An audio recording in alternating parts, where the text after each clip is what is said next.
Good morning or good afternoon, and welcome to our webinar, Capital Market Opportunities for Credit Unions. My name is Jeff Brigsby. I'm the President and CEO of CV Resource. And I want to take this opportunity to thank you all for taking time out of your busy schedule to attend this session. Before we get started, for those of you who are not familiar with Finance 500 and CV Resource, we're based in Irvine, California, and our companies were brought together under common ownership with the intent to fulfill the investment banking, fixed income, and performance and risk management of our clients. The company currently serves over 2,000 banks and credit unions across the country, and our combined forces focus on, as I mentioned, investment banking, enterprise risk management, strategic and capital planning, as well as fixed income funding alternatives. With that, I would like to take this opportunity to introduce our guest presenter today. And our guest is Chris Hogg, who is the head of investment banking, executive director of investment banking of Finance 500. Chris brings over 40 years of investment banking experience, resulting in billions of dollars of clients' fundings and the development of multiple products that have become industry standards. Prior to joining Finance 500, Chris spent the majority of his career with Goldman Sachs, where he was head of new product development and head of fixed income capital markets. So glad to have you with us today, Chris. Thank you, sir. Thank you very much indeed. Great, great. Now, before we get started, just a couple of quick notes. If you do have any messages, we'll certainly, if you have any questions, we can certainly respond to those in real time. We also have a Q&A session at the conclusion of our presentation. The presentation material are also available. You can request them via Zoom or directly through Robert Finch, who is our coordinator on our end. And we are recording this session as well, and a recorded version is available. So with that, Chris, I'm going to go ahead and turn it over to you. All right. Thank you, Jeff. And everybody, thanks very much for attending. We'll try and make this as efficient as we can and use your time as efficiently as possible. But if you do have any questions, we hope you'll give us those at the end of the presentation. So we thought we'd take a top 10 questions approach to capital markets access for credit unions. And just to dispel any suspense, this is mostly going to be a very good news presentation in terms of credit unions' ability to access the capital markets on very attractive terms. So the first question we're going to look at is the recent pronouncements of your regulator. How open are the capital markets to you from a regulatory point of view? And we'll spend a fair bit of time talking about just how open you are and what you need to do. Next, why issue capital? How much capital do I really need? Jeff is going to touch on that, albeit fairly briefly. What shall I do with the money? We have some thoughts there in terms of immediate uses of proceeds, which is quite broad. If I do a deal, how shall I structure it? You're going to find that we'll be telling you it'll be pretty similar to the now billions that have been done by community banks. How should I look at the market? Is it still as strong as 2020 and 2021? Well, not quite, but still pretty darn good. And you can still get very attractive terms, but waiting is probably not a good idea. That really goes to the next question. Question number 7, if I decide to issue, how should I do so? We'll take you through what the strategy is for issuance, which we expect is going to look a lot like what community banks do in accessing the capital markets. Now, there are provisions for credit unions to buy other credit unions' subordinated debt. Should I be doing so? Well, we're going to tell you probably not, but we'll dig into that a little later on. A capital plan, Jeff's going to touch on that too, but that is something that you're going to need in order to issue capital markets debt. And then finally, we'll give you some thoughts on what the regulators think about you entering the capital markets. So with that, let's dig in and take you through the presentation. Jeff, do you mind advancing that slide to the next one? Okay, so indeed, the NCUA has made it easier for credit unions to issue subordinated debt in the capital markets, which is a terrific step forward for your industry. Community banks have enjoyed access to the capital markets for some time now, and 2020 and 2021 marked a significant upsurge in their issuance, as we'll touch on later in the presentation.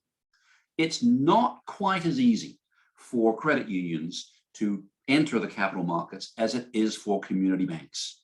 First, unlike community banks, you have to get prior approval by the NCUA. It's not that bad to do it, but you do have to submit a capital plan in order to do so.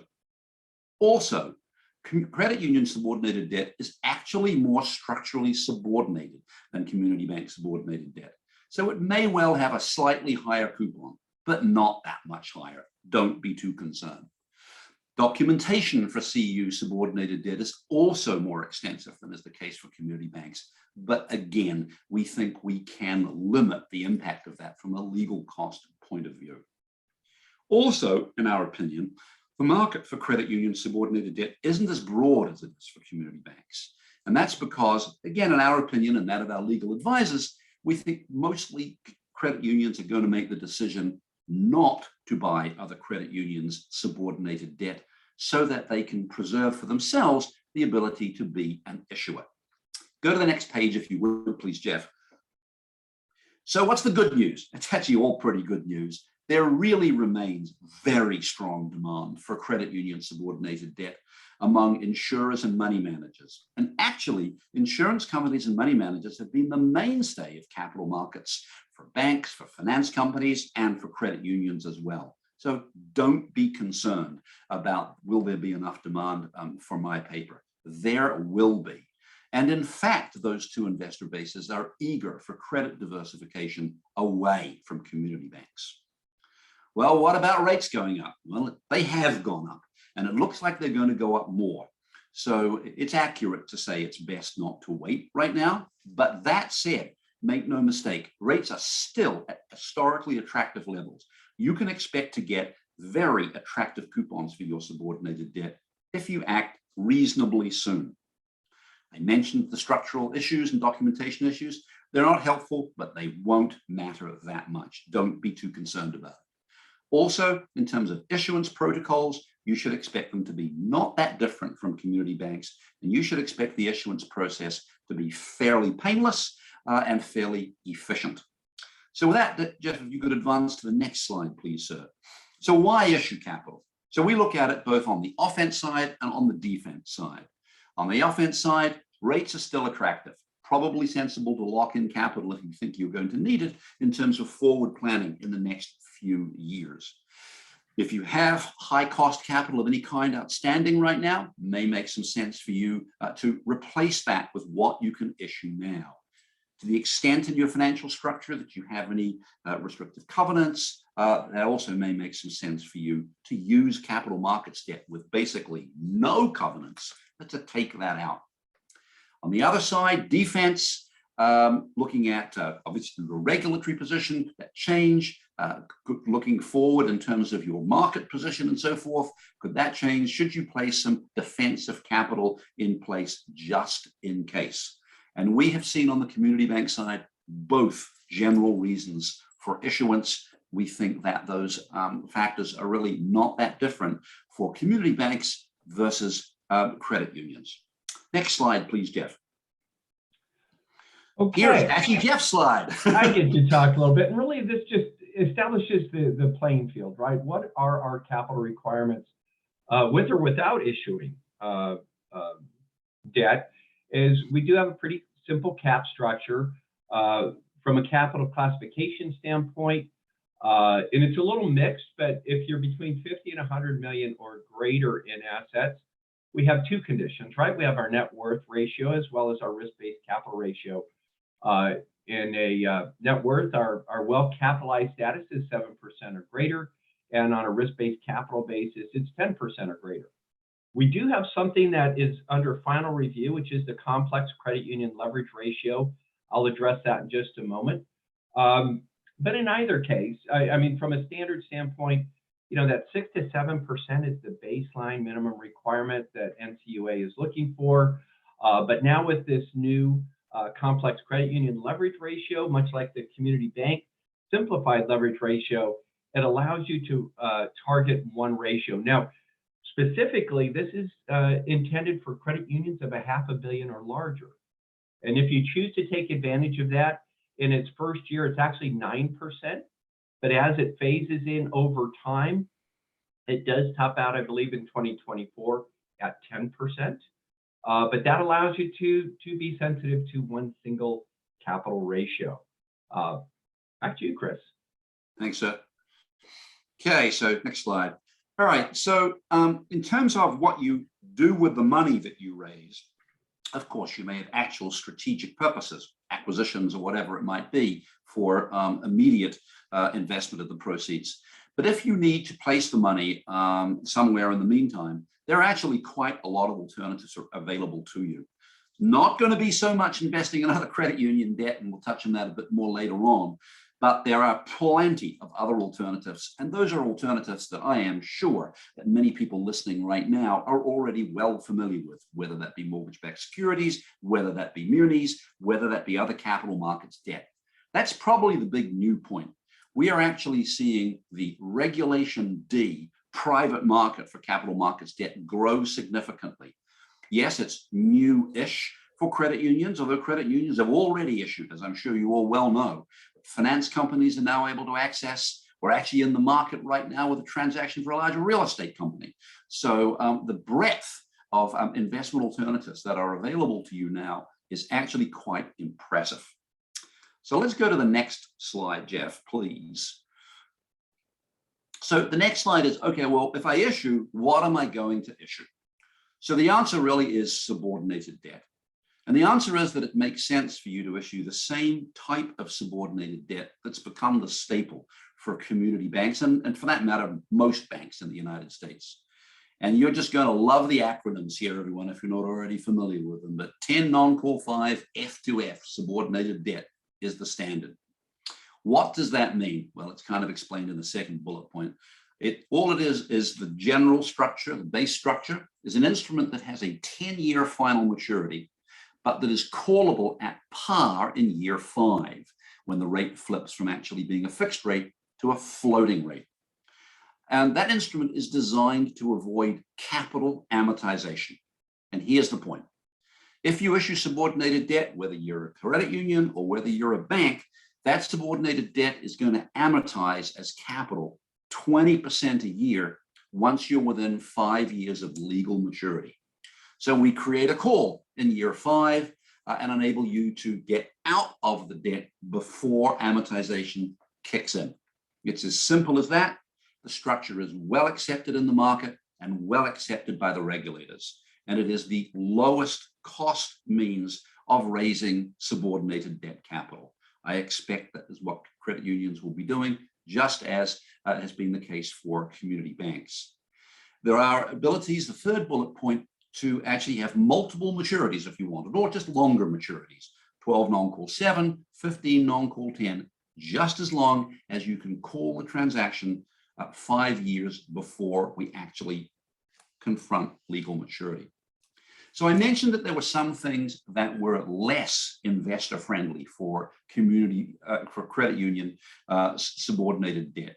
Here they are on the last bullet point on this page. No acceleration. Acceleration is allowed for community banks. No negative covenants. That's just the same as community banks. No loss of board seats. Frankly, that's not that different from community banks. But one point that is interesting and is not the case for community bank subordinated debt, that is no survivorship on merger. Those provisions are not particularly investor friendly, but they're not that different from, for example, preferred stock. And investors are quite familiar with the requirements that regulators impose upon their issuers. We don't think you should consider them to be a serious impediment to issuance, as they won't be, nor do we think they're going to cost you all that much. Maybe 25 basis points, but the story of the issuer should outweigh that cost. So go to the next slide, if you would, please, Jeff. This is just a market overview. And to me, it's phenomenal when you look at the left-hand box to see just how much this private market has grown in 2020 and 2021. It has just ballooned. And there are thousands, maybe it's not thousands, but it's got to be getting near to thousands of community banks who've actually taken advantage of this Regulation D private market. That's what this is. This isn't just larger banks or anything like that. No, this is community banks issuing privately to institutional investors and mostly issuing subordinated debt.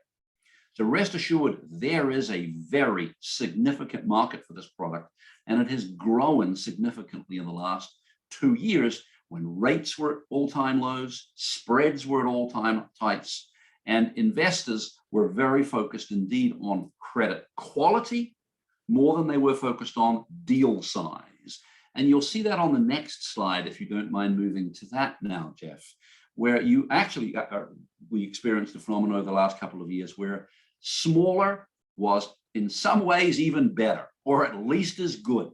And there's definitely access in the capital markets for example, credit unions with less than 500 million in assets, just as had been the case for community banks. So much broader access to the capital markets than was the case in the past, still on very attractive terms, with investors who aren't just going to be interested in one deal from you. They will be interested in forming an investor relationship with you over time, where they hope as you grow, you will come back to them for more capital. And that has particularly been something that we've seen happen among the insurance investors who focus on financial institutions and the money managers who do the same thing. You should expect to benefit from that. Go to the next slide, Jeff, if you would. This is just showing something quite interesting, actually, which is that the market has actually broadened or splintered in another way too, which is now that there are much more participants in the market. It isn't just a market which used to be the case a couple of years ago that was dominated by a couple of houses who specialized in, for example, community banks. Now there are much broader participants that are involved in the market, people like us who focus on bespoke deals, who focus on the individual issuer and telling the story the right way. That's important because in a crowded market, you don't want to be just another credit union. You don't want to be just another something like a community bank. You want your story to be told effectively to the investor base, which is the kind of thing that brokers like us specialize in. Next slide, please, Jeff. So here's the rate question. And look, you don't need me to tell you this. Rates have gone up a lot.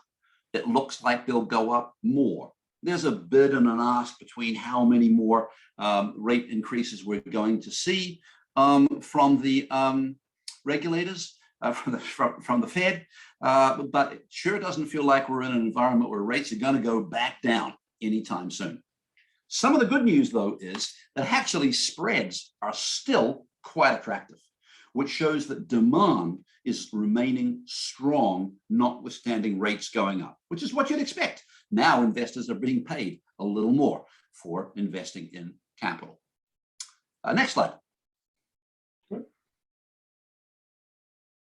So the next slide talks more about how you would do these transactions. And frankly, it's not that different for you than it is for a community bank. And I'll tell you what the differences are. So the overall process is basically in three parts. One is preparation. The other is targeting investors. And finally, execution. Should take about 6 to 8 weeks, with preparation in a lot of ways being the most important part of what you do. Now, first, again, unlike community banks, you got to get permission to issue. But frankly, most community banks check with their regulator before they issue anyway. So, okay, you have to do a little more than they do, but it's not that different substantially. But that's where you're going to need the help of my partner, Mr. Rigsby, to do a capital plan to put in front of them. The other thing that's different for you is that you have to do an offering circular. You can't just do an investor presentation with slides, which is the case for Regulation D deals for banks. That's not that big a deal. Your document will be more formal, it's true, but we can make it just as punchy and just as effective with investors. So it's a difference, but it's a difference that won't make that much negative impact at all on you. During this preparation period, we also do due diligence, and we usually do due diligence combined with preparing the offering documents. It's quite an efficient process. One key thing for you is, we say here, if you decide to get a credit rating, well, I think you should, because most likely you're going to be going to insurance companies and money managers. Insurance companies, and I'll show you why later, definitely want ratings. And increasingly, we're finding money managers like to have ratings as well. And it's helpful that those ratings are investment grade. Don't worry if you're reasonably small. you'll have a good chance, if you're a quality financial institution, of getting an investment grade rating from the right rating agency. And we'll touch on that. So that's all done in the preparation period. The agencies that we focus on for rating purposes move quite quickly, 1 to 2 weeks to get a rating. Targeting, we already mentioned to you the types of investors that we would be focused on. We have global NDAs, non-disclosure agreements, with many of these investors, the key investors, which facilitates the process of getting out in front of them and getting them really focused on your transaction as early as possible. And that includes pre-marketing. And then actual execution, you should expect to be in the market a week, maybe a little longer than that, but most likely a week. And then the week after that is when you would close. Very straightforward, not that different from community banks. I think that slide done, Jeff, if you don't mind moving on now, sir. Yeah, and I'm sorry, Chris, did you touch on just the fact that no fees are required until closing? Did I miss that, or did you? No, I did. You didn't miss it. I didn't say it, but I'm glad you raised it. That is true. You don't owe any money in all of this unless you close. That's true of the rating. That's true of us. Well, probably your lawyers will probably charge you something for doing the documentation if you don't close, but it's a very important point. The risk to you in terms of execution risk is actually as low as we can possibly make it in these transactions. No money out of your pocket unless we have a successful transaction, and we will have a successful transaction.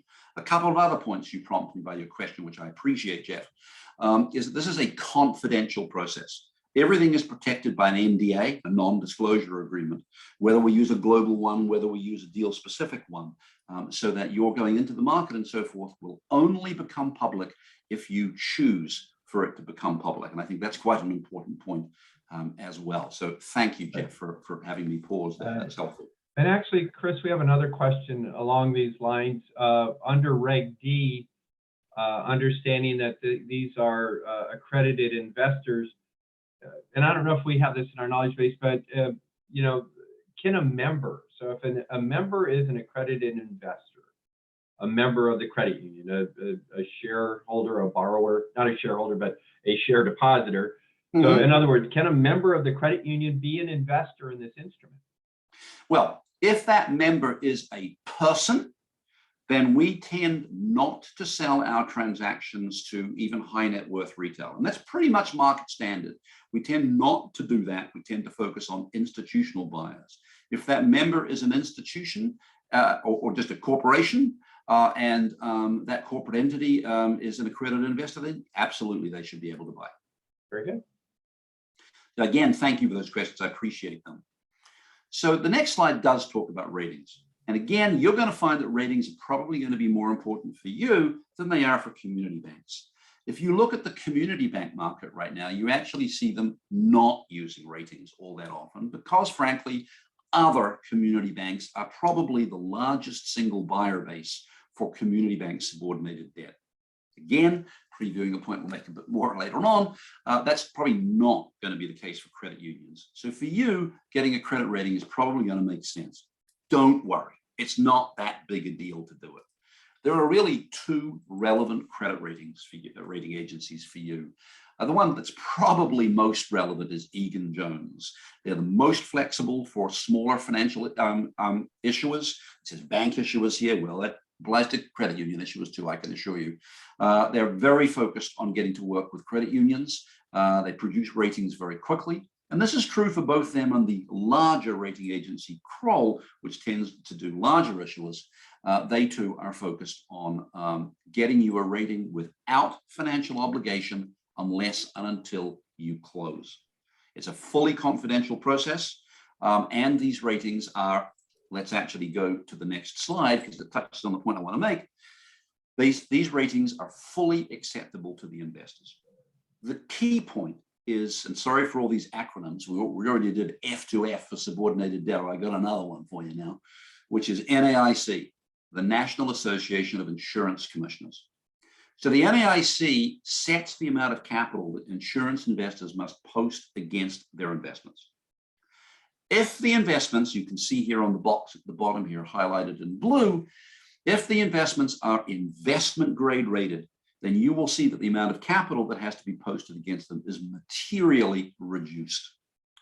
If you were to go, most all of you on the call right now, if you were to go to a large rating agency like an S&P or a Moody's, you probably wouldn't get an investment grade rating.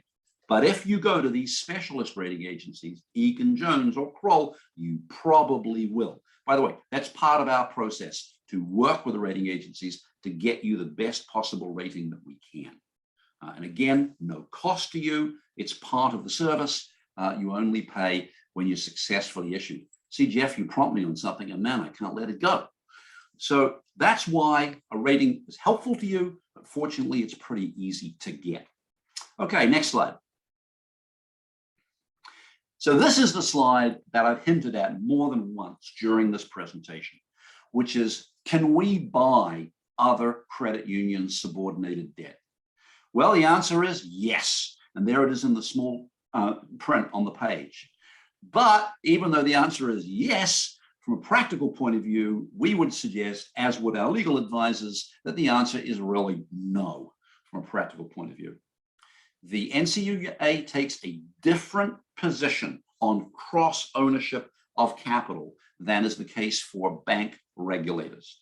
It takes a much more cautious position, and it's a position that one could frankly make the argument is understandable.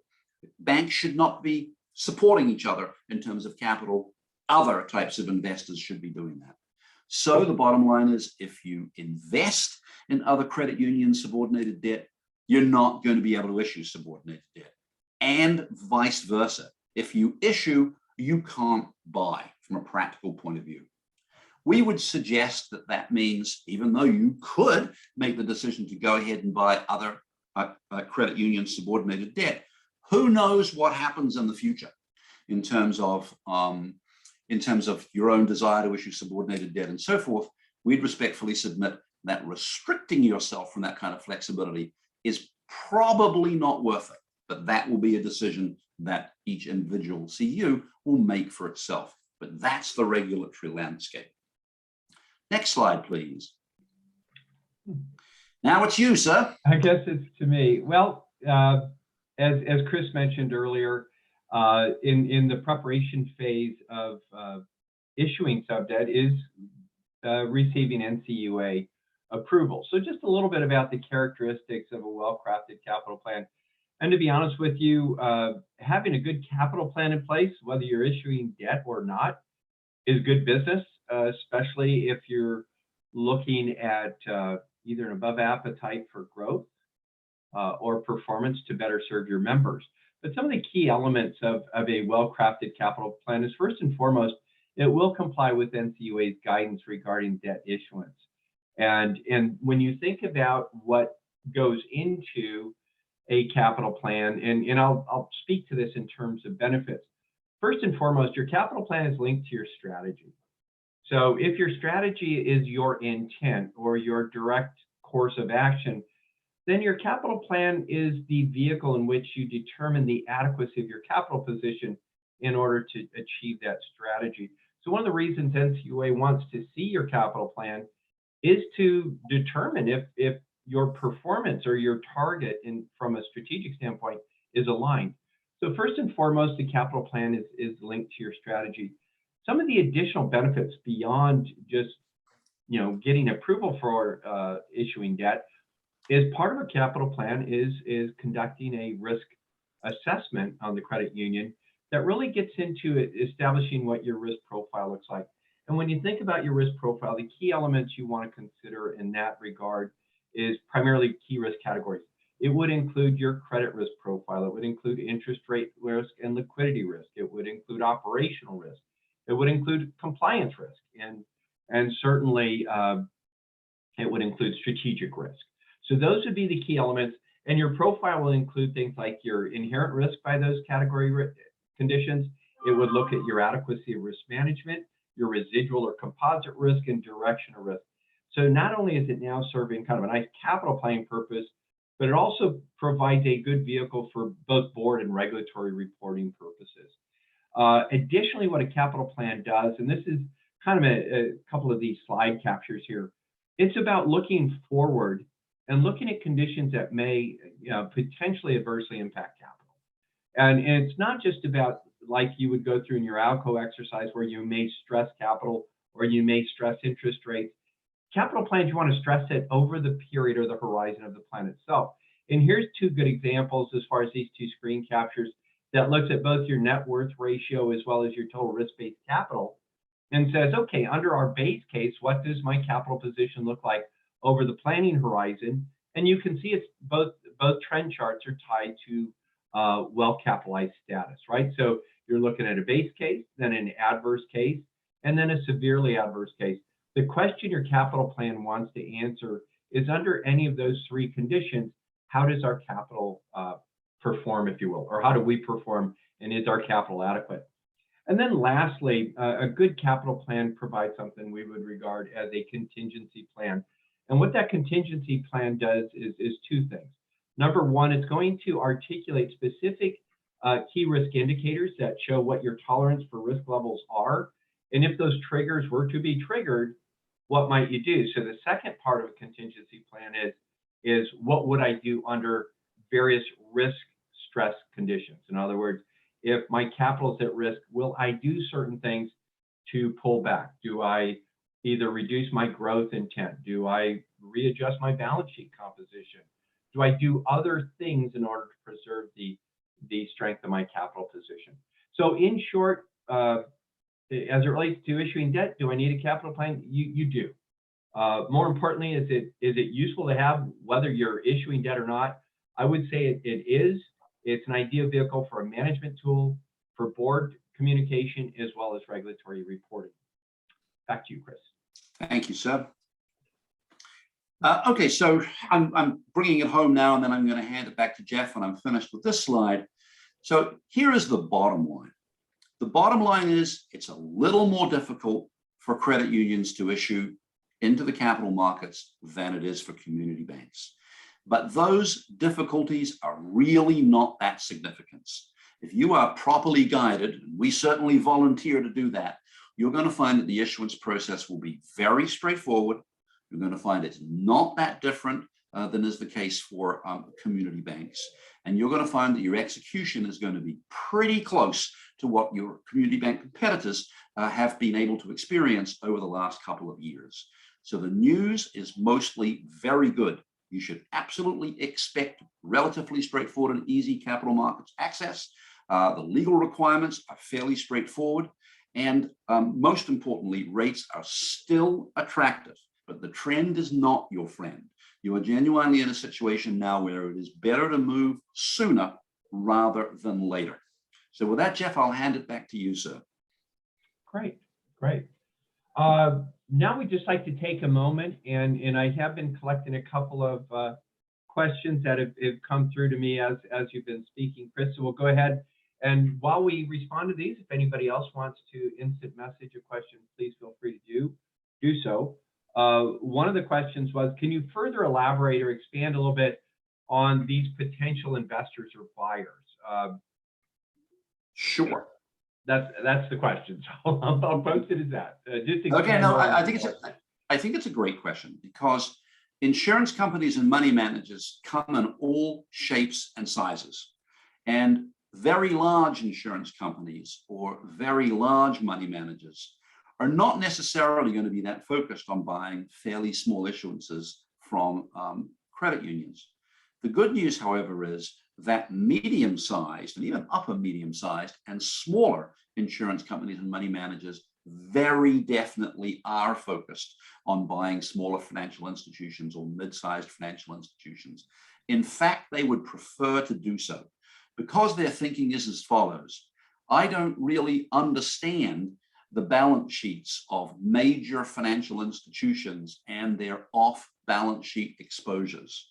On the other hand, smaller, more community-oriented financial institutions, their balance sheets are transparent, clear, and they usually have zero or very little off-balance sheet exposures. Much easier to get your credit analysis around companies of that kind. So we actually have experienced among a number of insurance companies and money managers genuine specialization in smaller financial institutions. certainly on the community bank side, but equally certainly I can tell you on the credit union side. So this is an investor base that is built to last, and an investor base that is specifically interested in the subordinated debt that you have to offer. Right. Here's another one for you, Chris. Will, maybe an add-on to this investor perspective, will buyers have the ability to influence our decision-making? No, they don't want it. They want a relationship with you, it's certainly true. And by the way, there was one thing I should have mentioned in execution. Don't worry, you're not going to have to do some roadshow traipsing around the United States or anything like that. Everything is done from your desk. We do have you actually record a presentation with your investor presentation, which we put in the data room, but you'll actually find that the process in that regard will be fairly painless. That will probably be your major conversation should you make one-on-one presentations, as is likely, with your major investors. They'll ask you a few questions. They're usually quite thoughtful questions, but never unpleasant or unduly challenging. And of course, it's our job to prepare them and you for that process. But they will not want to influence your board or management decisions. They don't want to be exposed to that kind of regulatory exposure, if you like. So you'll find that they will be quite friendly investors. And again, a point I made earlier, if they've made the decision to invest in you, that's kind of a long-term thing. They hope you'll come back when you grow and seek to raise more capital from them later on. This one is in regard to the capital treatment. So does sub-debt qualify for capital treatment for both net worth and risk-based capital purposes? The answer to that, I think I was hoping I could kick that back to you, but I think the answer to that is yes. But I would like to actually check that with our attorneys to make sure that we have it correct. So let us take that as a piece of homework. Yeah, I think it is a qualified yes, just on the, you know, when you think about the primary purpose of, well, I shouldn't speak on behalf of the primary purpose of why regulations are what they are, but the reason the capital markets have been open to credit unions is to provide them a broader base of capital to support growth. And so logic would dictate, if you're allowing me to raise capital, it's to fulfill its primary function, which is to provide the underpinning for growth. But if you don't mind, we will do a supplemental to that to confirm, but it's both of our understandings that it does. But I know it's implicit, not explicit. We'll back that up as well. Thank you. Last question, and this came in a little earlier, so I think you answered it already. One of the questions was, should we get a rating? And I think if you want to just follow up on it, this was issued during the middle. This question came to me during the middle of the presentation. You don't have to get a rating, but I think it's wise to get a rating because it really doesn't cost very much. The rating fees, by the way, which I didn't touch on, so let me do so now, are in the range of $15,000 to $20,000. And I think that, and again, you don't owe it unless and until you take the rating. I think that's probably money well spent because that money will be more than offset by the better coupon you will get from the investors who will benefit from the likely investment grade rating that you'll obtain. Great. Hey, this is a follow-on and to that question earlier, which should help us in our response as well. It says we are not low income designated. I had heard that because we are not a low income designated credit union, sub-debt only qualified for capital treatment under risk-based capital and not net worth. Great insight, Terry. Thank you. I do recall that there was somewhat of a distinction, and thank you for sharing that. And we'll also build a response supporting your observation as well as some additional guidance we've received. Yeah, we really appreciate that. What we'll do is we'll run this by our attorney. So I actually think of listening, by the way. When we, for those of you who want to get copies of our slides, and we hope that's all of you listening right now, we will certainly in the cover email as we send them around, give you the answers to those questions after appropriate consultation. But as appropriate, we can update the slides too and reflect that in the slides. and we will do so. Great. Well, with that, as we kind of conclude our session, let me just advance this to the left. On behalf of Chris and myself and Finance 500, we do want to thank you for taking time out of your busy schedule. We know time is precious. And just to remind you all, Finance 500 has been around for over 3 decades. Our central areas of delivering quality service includes our investment banking solutions. That includes the issuance of both subordinated debt and equity for those that can issue equity. And we've been doing that under the leadership of Chris Hogg. We also have a very extensive fixed income group that includes both broker deposits and share certificates. And we issue as much as 6 to 7 billion a year in issuance.